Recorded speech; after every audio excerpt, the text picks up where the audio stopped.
Buongiorno da Leandro Maggi, Rovigo in diretta, 17° Gran Galà del Vespa Club Delta del Po. Fondato da pochi amici, è diventato uno dei club più importanti a livello veneto e anche nazionale. Intervistiamo come sempre i protagonisti di questa serata impreziosita anche dal cabarettista Romeo Moro. Lui è il presidente del Vespa Club, Daniele Lazzarin. Ogni anno fate dei raduni straordinari, un sacco di vespe, siete arrivati addirittura in certe occasioni a 500 vespe accreditate. Quest'anno quando rifarete ancora il raduno? Quest'anno facciamo un 2 giorni, sempre raduno nazionale, il 1° e il 2 luglio.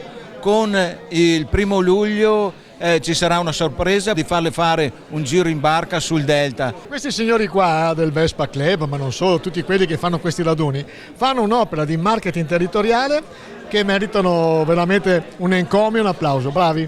Grazie. Tu da giovane avevi il Vespino? Esatto, mia con voi la Vespa, esatto. Sì. Allora, a questo punto mi devi dire...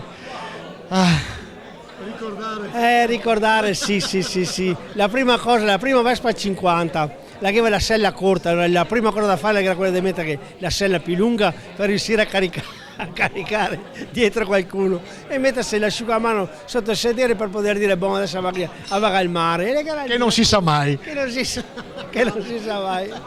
Ok? No, non c'è festa del Vespa Club, non c'è Gran Galà che non ci sia Romeo Moro. Romeo Moro innanzitutto è un grande amico, ma soprattutto un grande cabarettista. Come va? Ma va meravigliosamente bene. Qui la fiducia da parte del Vespa Club di Taglio di Po è decennale ormai e quindi come non essere contento di venire qui, e continuano a sopportarmi, perciò posso solo che essere contento. No, tu sai che devi pagare pegno, eh? Devi pagare pegno, hai 3 minuti, 2 minuti, 1 minuto per fare una battuta, dai. Allora, parliamo di marito e moglie. Letto, e ora il marito purtroppo era arrivato a capolinea e con un filo di voce Irma, vieni qua. A fare? Vieni qua. Dimmi. Purtroppo quando sono stato in Germania ho trovato un'altra donna e te ho fatto i corni. Ecco, dice adesso che so devo morire posso andare via.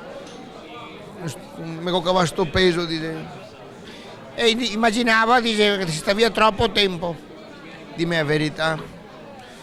Ma ti, adesso che so devo morire, mi hai detto, ma hai fatto i corni?